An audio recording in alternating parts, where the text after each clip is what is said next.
I mentioned xylazine. So this is a trend has not gone away. It kind of had its media moment and now isn't being talked about, even though it's still there. But where xylazine is part of is an increasing percentage of overdose deaths. What xylazine is, and so what this chart is showing is, I guess we'll start there. The number of in deaths. So that's that's a synthetic opioids, essentially fentanyl, IM fentanyl, involved deaths with xylazine detected. You can see how these it just keeps going up and up and up. Either detected, co-involved percentage. So it's on the rise. And what it is it's a animal tranquilizer is what xylazine is. But it's not actually approved for use in humans, even as a drug. It's made for animals.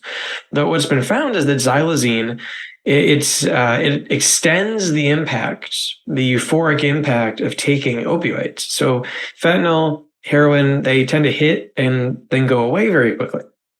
And so you add xylazine into it and it causes the high to last for a longer period of time. However, the problem is that it is a sedative. It is a central nervous system depressant, which is what causes overdoses. So when you overdose on an opioid, what's happening is that your brain basically stops telling your lungs to breathe, and then you die of hypoxia. You go brain dead because of lack of oxygen because you've stopped breathing. And so if you're taking another sedative that lowers your central nervous system activation, that puts you at increased risk of death. The other issue here, though, is that xylazine is not an opioid. It's a sedative, so it doesn't respond to naloxone. And just in case you're not aware, naloxone is Narcan. It's what reverses opioid overdoses. But because it's not an opioid, it's not impacted by it. And so what we found is that people who are using xylazine, and this is now taking on an increasing proportion of overdose death across the country. This is a map showing the percentage of death that involves xylazine right now. And it's much more present right now on the East Coast, but it's working its way over. It's going to be much harder to save somebody's life because that component of the respiratory depression, of the central nervous system depression, is not touchable, essentially. So even you give them Narcan, they're not going to come back. Another complicating factor that we're seeing increase is a class of drugs I mentioned earlier called nitazines. And iso is probably the most common type of nitazene out there right now.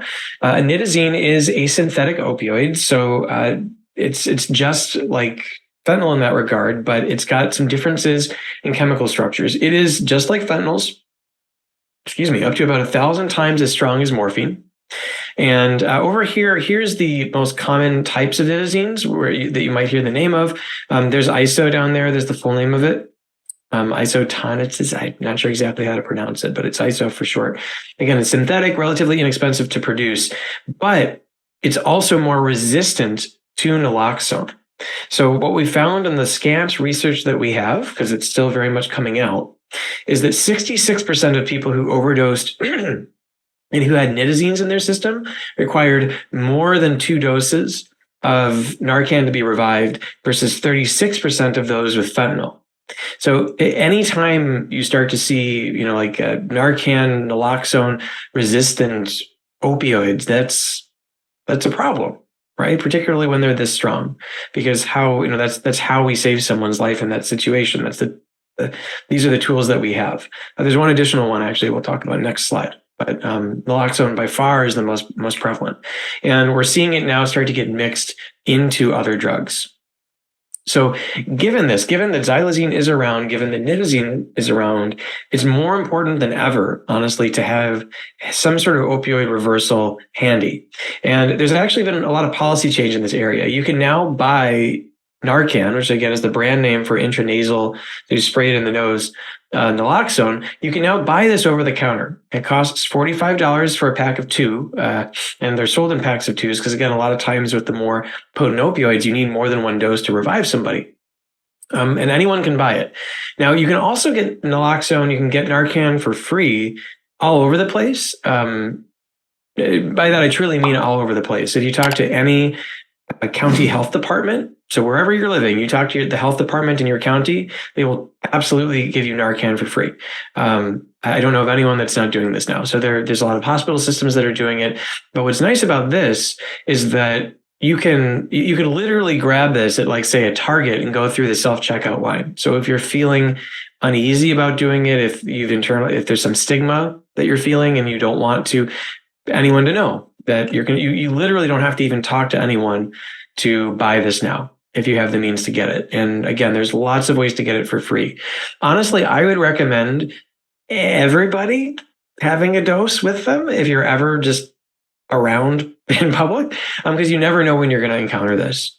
And I've heard plenty of stories. I myself have not revived somebody, but I've heard stories of plenty of folks who have seen it, whether or not it's in a parking lot somewhere or in a Starbucks or whatever it is. There was just an article last week, I think it was in the New York Times, but about how there were 9 overdoses including in one school in Arkansas, 4 while they were at school. And because they had naloxone at the school, they were able to revive the 4 who overdosed there. The other 5 also were revived, fortunately, but they overdosed at home.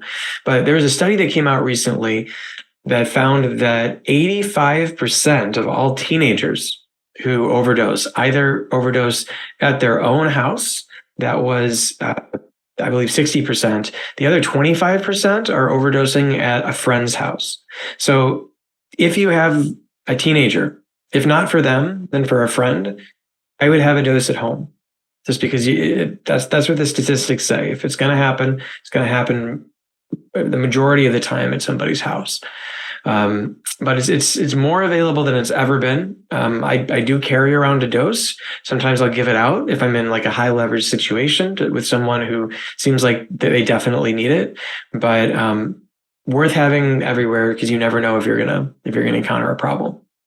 Another tool now in the reversal arsenal, it was just approved by the FDA a couple months back, is another intranasal spray. Generic name is nalmefene. The brand that's able to sell it right now is called Opv. And nalmefene, I believe, is 4 times as potent as naloxone. But just like naloxone, doesn't really cause side effects when it's given to somebody. So the use case for this is that because there's so many more people overdosing from fentanyl, now from nitazines, that you don't want to have to carry around, like, say, literally like 4 doses of naloxone to revive someone if you could just do it with 1 dose of a stronger opioid reversal agent. And the way these work, just as an FYI, and we're going to cover this a bit more later on in the day when we talk about medications for treating opioid addiction, but basically the way these work is we have opioid receptors in our brain, and when there's an opioid usually that fills that receptor, it's kind of like a key going into a keyhole, it sends a signal. And the opioid signal, which is what causes that central nervous system depression. However, there's a lot of different chemicals that can fit into that receptor site in the brain. There's a lot of different chemicals and neurotransmitters. And so what matters a lot in this equation is something called the binding affinity or binding coefficient, how tightly a chemical fills and sticks in that receptor site. And so what naloxone and what nalmefene do is they fit in the opioid receptor. So it fits in the keyhole, but it doesn't turn, basically. So it blocks it and doesn't turn it. And it has a higher binding coefficient than pretty much everything else. So when you are overdosing and you have all of those opioid receptors being filled in your brain that it's telling your lungs don't breathe anymore, the naloxone or the nalmefene goes in, and because it's got a stronger binding coefficient, it boots those opioids out of the opioid receptors and it replaces it with, like, silly putty or whatever. It blocks the receptor for about 30 to 90 minutes is how long it lasts. And that's how it reverses it. So because the opioids are no longer in the receptors with the key turned, you start to breathe again. And you actually, for many people, then go into withdrawal. So it's actually very uncomfortable to be revived in this way for a number of reasons, because you'll be precipitating withdrawal, but you'll be alive. And that's definitely a good trade-off, I'd say most people would say. But that's how those work. Watch more for nalmefene in the coming months. both in terms of this is not over the counter. At this point, you'd have to get this by prescription. But I'm working with someone, for example, I'm a practicing psychologist who is actually allergic to naloxone and has a very bad reaction to that. He's been revived before, and so he was very interested in just getting a dose of nalmefene because he always carries it just in case he has a relapse, and this would mean that he can be revived without also having an allergic reaction.